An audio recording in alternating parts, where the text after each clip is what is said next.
नमस्कार, आप देख रहे हैं आवाज न्यूज। मैं हूं वीना सिंह और अब नजर डालते हैं आज की प्रमुख खबरों पर। शिक्षक दिवस के दिन नियमितीकरण को लेकर अतिथि शिक्षकों ने अनोखे ढंग से प्रदर्शन किया।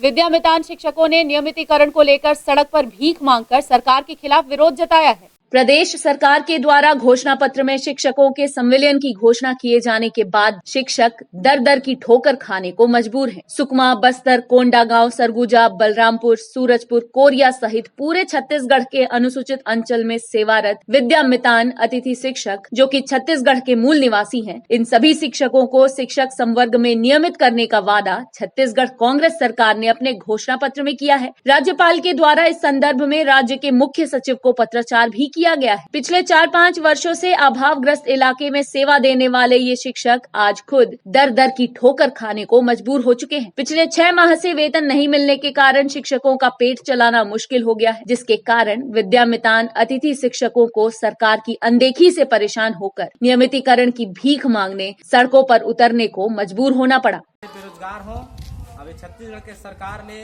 अपन पेट भर अपन लोग लइका पर भीख मांगना आज अपन गांव से शुरू करत हूँ। अब आपसे निवेदन करत हम थक गए हन, एकरे कारण आज मैं भीख मांगना शुरू करत हूँ कि भीख देहु भूपे से कका विद्यामितान पसारे हावे हाथ गा उमर बर अंजोर हावे सबर दिन बरात गा उमर बर अंजोर हावे सबर दिन। भटगांव स्थित डीएवी मुख्यमंत्री पब्लिक स्कूल के शिक्षकों को वेतन न मिल पाने के कारण आर्थिक तंगी का सामना करना पड़ रहा है। शिक्षकों की समस्याओं के ऊपर न तो सरकार ध्यान दे रही है और न ही स्कूल प्रबंधन। कोरोना काल के इस दौर में संविदा शिक्षक आर्थिक तंगी से जूझने को मजबूर हैं। प्रदेश में करीब हजारों की संख्या में संविदा शिक्षक बेरोजगार हो चुके हैं। भटगांव स्थित डीएवी मुख्यमंत्री पब्लिक स्कूल के शिक्षकों का हाल भी कुछ ऐसा ही है। डीएवी में काम करने वाले शिक्षकों को कई महीनों की पेमेंट नहीं दी गई है, जिसके कारण शिक्षकों की आर्थिक स्थिति काफी खराब हो चुकी है। डीएवी स्कूल के शिक्षक दीपक कुमार शर्मा ने बताया कि शिक्षकों को समय पर वेतन भी नहीं दिया जाता है और प्रत्येक वर्ष उनके वेतन में कटौती भी की जाती है। कोरोना काल के इस दौर में सही समय पर वेतन न मिलना और वेतन में कटौती के कारण शिक्षक अपने परिवार के पालन पोषण के लिए असमर्थ हो चुके हैं। शिक्षकों के इन समस्याओं से प्रदेश के मुख्यमंत्री को पत्र लिखकर और ट्विटर के जरिए भी अवगत कराया गया है। शिक्षकों के इस हालत के ऊपर न तो सरकार ध्यान दे रही है और न ही स्कूल प्रबंधन। मैं आप लोगों के सामने अपनी वेतन के संबंध में कुछ बातें रखना चाह रहा हूँ, जो इस प्रकार हैं। मैं आप लोगों को बता दूं कि हम लोगों का वेतन दिसंबर 2019 से अभी तक नहीं मिला है। लगभग 10 महीने के आसपास होने वाले हैं। बट इतना होने के बावजूद भी न कभी गवर्नमेंट का मैनेजमेंट जो भी हो और ना ही डीएवी मैनेजमेंट हम लोगों से कभी भी नहीं पूछा कि आप लोगों को सैलरी कब से नहीं मिली या कब तक नहीं मिली है। इस कोविड-19 महामारी में भी किसी ने हम लोगों से अभी तक कुछ भी नहीं पूछा कि आप लोगों को सैलरी नहीं मिली, तो आप लोग इस कंडीशन में भी कैसे सर्वाइव कर रहे हो। स्कूल बंद ही हैं, जिसके चलते हम लोग अभी भी बेरोजगार ही हैं। लेकिन मैं डीएवी मैनेजमेंट से ये बोलना चाहूँगा कि मुझे अप्रैल के बाद का सैलरी भले ही मत दे, लेकिन अप्रैल के पहले का सैलरी तो दे दें, जिससे कि हम लोग अपनी डेली का जो बेसिक रिक्वायरमेंट है उन सब का खर्चा चला सकें। सरगुजा रेंज के आईजी रतनलाल डांगी के द्वारा अपना सरकारी मोबाइल नंबर सार्वजनिक करने के बाद लोगों में न्याय की उम्मीद जगी है।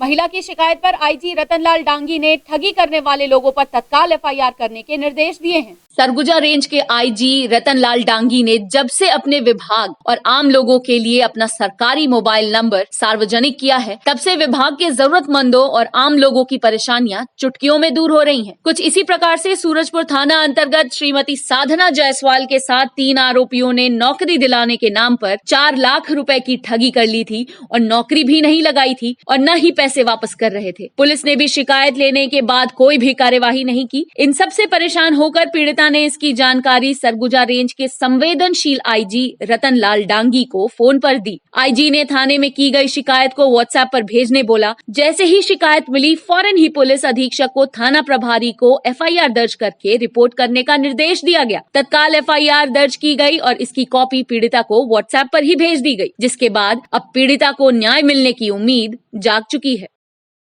छत्तीसगढ़ के शिमला कहे जाने वाले मैनपाट में पैरा मोटर ट्रायल की शुरुआत हो चुकी है। आपको बता दें कि पर्यटन विभाग के द्वारा पर्यटन को बढ़ावा देने के लिए कई तरह के आयोजन मैनपाट में किए जा रहे हैं। इधर इस पैरा मोटर ट्रायल का लुत्फ उठाने के लिए दूर दूर से पर्यटक आ रहे हैं। इतना ही नहीं, यहाँ आपको ऐसे पिकनिक स्पॉट देखने को मिलेंगे जहाँ आप अपनी फैमिली के साथ पिकनिक के साथ साथ घूम भी सकते हैं। साथ ही सर्दियों के मौसम में यह जगह आपका मन मोह लेगी। वहीं पर्यटन को बढ़ावा देने के लिए पर्यटन विभाग लगातार इस ओर ध्यान दे रहा है कि और क्या क्या किया जाए जिससे कि सैलानियों को और आनंद लेने का मौका मिल सके। खबरों का सिलसिला जारी रहेगा। लौटते हैं एक छोटे से ब्रेक के बाद।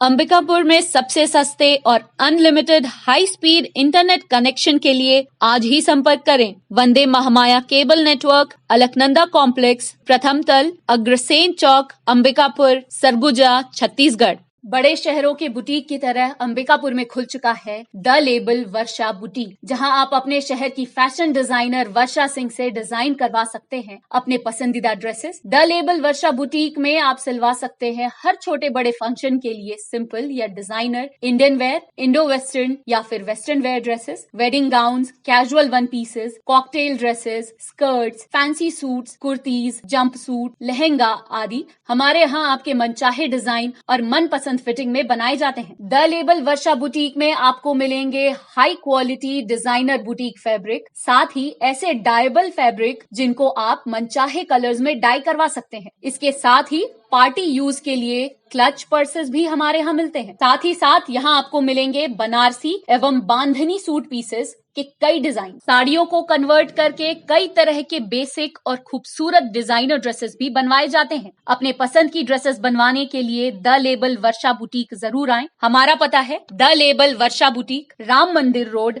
अंबिकापुर। Mobile number 9131838621 7089011200।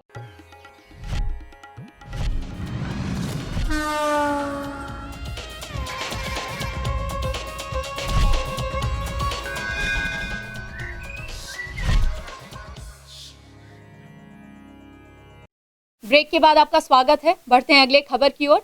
वाणिज्य, उद्योग और वन विभाग के प्रमुख सचिव मनोज पिंगुआ 4 दिनों के सरगुजा संभाग दौरे पर थे। इस दौरान उन्होंने विकासखंड ग्रामों में स्थित गिरदावरी का निरीक्षण किया। साथ ही अधिकारियों को गिरदावरी पर सतत निगरानी रखने के निर्देश भी दिए। वाणिज्य, उद्योग एवं वन विभाग के प्रमुख सचिव तथा जिले के प्रभारी सचिव श्री मनोज पिंगुआ ने आज अंबिकापुर, लखनपुर, लुंड्रा, बतौली, सीतापुर तथा मैनपाट विकास खंड के ग्रामों में आरआई एवं पटवारी द्वारा किए जा रहे गिरदावारी का निरीक्षण कर खसरा एवं रकबे में लगाए गए फसल का सत्यापन किया। अंबिकापुर विकास खंड के ग्राम भिट्टी कला में गिरदावारी निरीक्षण के दौरान खसरा क्रमांक 386 में लगाए गए अरहर के फसल का गिरदावारी पंजीयन में दर्ज नहीं करने और आरआई एवं पटवारी द्वारा संतोषप्रद जवाब नहीं देने पर आरआई अजय गुप्ता और पटवारी मनोज सिंह को कारण बताओ सूचना जारी करने के निर्देश दिए। प्रमुख सचिव ने कहा कि त्रुटि रहित गिरदावारी शासन की सर्वोच्च प्राथमिकता युक्त कार्य है। इसमें किसी प्रकार की लापरवाही बर्दाश्त नहीं की जाएगी। उन्होंने कहा कि खसरा क्रमांक एवं रकबे में लगाए गए फसल की सही जानकारी दर्ज करें तथा ऑनलाइन प्रविष्टि भी सावधानी पूर्वक करें। उन्होंने अधिकारियों को गिरदावारी पर सतत निगरानी रखने के निर्देश दिए। स्वास्थ्य केंद्र की बड़ी लापरवाही सामने आई है। एक्सीडेंट में गंभीर रूप से घायल युवक को जब गुतुरमा के स्वास्थ्य केंद्र लाया गया तो चिकित्सक व नर्स नदारद मिले। स्वास्थ्य केंद्रों में चिकित्सकों और नर्स की गैर मौजूदगी स्वास्थ्य विभाग की कार्यप्रणाली पर सवालिया निशान खड़ा करता है। फिलहाल युवक को बेहतर उपचार के लिए अंबिकापुर के मेडिकल कॉलेज अस्पताल में भर्ती करा दिया गया है। सरगुजा जिले के सीतापुर थाना क्षेत्र में बीती रात ट्रक और बाइक में जबरदस्त भिड़ंत हो गई, जहां बाइक सवार की हालत गंभीर बताई जा रही है। बता दें कि सीतापुर के गुतुरमा हॉस्पिटल चौक के पास तेज रफ्तार ट्रक ने बाइक सवार को ठोकर मार दी और मौके से फरार हो गया। इधर घायल बाइक सवार को आसपास के लोगों के मदद से हॉस्पिटल ले जाया गया, लेकिन गुतुरमा प्राथमिक स्वास्थ्य केंद्र की बड़ी लापरवाही सामने देखने को मिली, जहाँ हॉस्पिटल में कोई डॉक्टर या नर्स मौजूद नहीं था, जिसके बाद गंभीर हालत में मरीज को अंबिकापुर के मेडिकल कॉलेज में भर्ती कराया गया है। यहाँ मरीज के कोमा में जाने के बाद हालत नाजुक बनी हुई है। लेकिन सबसे बड़ा सवाल स्वास्थ्य विभाग पर खड़ा होता है कि सभी स्वास्थ्य केंद्रों में डॉक्टर और नर्स की रात्रिकालीन ड्यूटी तो लगाई जाती है, लेकिन कोई अपनी जिम्मेदारी से काम को पूरा नहीं करते, जिसकी वजह से दुर्घटना में घायल मरीजों को प्राथमिक उपचार नहीं मिलने से कई लोगों की जान चली जाती है। इसलिए प्रदेश के स्वास्थ्य मंत्री को ऐसे मामलों में ध्यान देने की जरूरत है। 8 बजे से था और से आपके आने से पहले यहाँ कोई होना चाहिए या नहीं होना चाहिए? होना चाहिए। होना चाहिए। कौन होना चाहिए? और क्लास कोई भी जो ड्यूटी में हो। जो ड्यूटी में हो, है ना। तो देख सकते हैं यहाँ का हाल, यहाँ जिनका ड्यूटी हो यहाँ अभी मौजूद नहीं है ना भैया? नहीं है। हाँ, आप आए तो यहाँ खाली था? खाली था। हॉस्पिटल बंद? हॉस्पिटल बंद है, खुला था? बंद था। बंद था, है ना। और जैसे आपके पहले वाली ड्यूटी वो खोल के जाना चाहिए, है ना। अंबिकापुर के केंद्रीय जेल से पेरोल पर छूट कर आए बंदी की घर पर हार्ट अटैक से मौत हो गई। वहीं सूचना पर पहुंची उदयपुर पुलिस ने आसपास के लोगों से पूछताछ की। फिलहाल पुलिस प्रथम दृष्टया बंदी की मौत हार्ट अटैक से होना बता रही है। चिरमिरी क्षेत्र के अंतर्गत आने वाले SECL पर टेंडर प्रक्रिया को लेकर ठेकेदार द्वारा भ्रष्टाचार का आरोप लगाया जा रहा है। ठेकेदार का कहना है कि SECL उप क्षेत्रीय प्रबंधक द्वारा अपने अधिकारों एवं पद का दुरुपयोग करते हुए 2 लाख राशि तक के कार्यों का ठेका अपने चुनिंदा चहेते ठेकेदारों को दिया जा रहा है। SECL क्षेत्रीय प्रबंधक के द्वारा टेंडर क्रमांक 21/2763 दिनांक 24 अगस्त 2020 के माध्यम से टेंडर निकाला गया था, जिसमें ठेकेदार द्वारा टेंडर भरने के लिए दस्तावेज के साथ दिनांक 28 अगस्त 2020 को टेंडर के लिए आवेदन करना चाहा गया, लेकिन मुख्य प्रबंधक सिविल चिरमिरी के द्वारा टेंडर पत्र देने से मना कर दिया गया तथा उनके द्वारा सूचित किया गया कि टेंडर में दर्शाया गया कार्य पूर्व में ही करा लिया गया है तथा संबंधित ठेकेदार को अंतिम तिथि के पूर्व में ही कार्य आवंटित किया जा चुका है, जो कि SECL में हो रहे भ्रष्टाचार को उजागर कर रहा है। यह कोई पहला मामला नहीं है जो इस तरह का आरोप लगाया गया है। ऐसे ही कई मामलों में आरोप लगते रहे हैं, लेकिन फिर भी SECL के अधिकारी अपने कमीशन के लालच में कार्यों का बंदरबांट करते आ रहे हैं। 24 तारीख को एक टेंडर निकला था OCM से, ओपन कास्ट चिरमिरी से, जिसका मैं फॉर्म भरने गया था, जिसके लिए चीफ इंजीनियर जो सिविल हैं उनका सिग्नेचर लगता है। मैं उनके ऑफिस गया, उनसे मैंने आवेदन देकर कहा कि मुझे टेंडर भरना है, मुझे टेंडर फॉर्म दिया जाए, उसके लिए सिग्नेचर कर दीजिए। उनके द्वारा कहा कि टेंडर आवंटित हो चुका है, आप दूसरे टेंडर में आइएगा। मैंने कहा भाई टेंडर तो अभी आपने निकाला नहीं, बोले तो आवंटित हो चुका है, अब इसको हम आपको नहीं दे सकते। तो इसके लिए फिर मैं सबेरिया साहब के पास गया, अनीस अहमद जी के पास, उनके पास गया। उनके पास एक लिखित आवेदन मैंने दिया कि मुझे टेंडर भरना है और मुझे ऐसा ऐसा बोला जा रहा है। तो अनीस अहमद जी ने कहा कि ठीक है, आप 2 दिन बाद आइए, ऐसा बोल दिया गया, बस हो गया। उसके बाद अभी तक किसी तरह की ना कोई कार्रवाई की बात हुई, ना मुझे टेंडर फॉर्म दिया गया। SECL पूरी तरह से अपने जिम्मेदारी से दूर होकर केवल और केवल भ्रष्टाचार करने में लगी हुई है। ये हमारे यहाँ 2-2 लाख का टेंडर करने का एक नया प्रचलन आया है।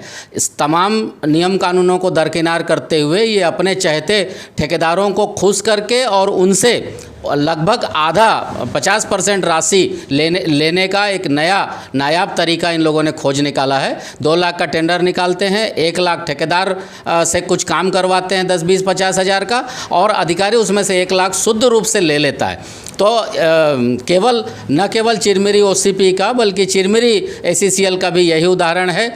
SO सिविल के दफ्तर में तमाम ऐसे ठेकेदार, बाकायदा उन ठेकेदारों के बीच में आपस में लड़ाई न हो, कोई शिकायत न हो जाए, इसलिए औकात देखकर बड़े ठेकेदार को 10 काम, छोटे ठेकेदार को 2 काम, या कोई एकदम निरीह बेचारा है तो उसको 1 काम, लेकिन दिए सबको हैं इन लोग।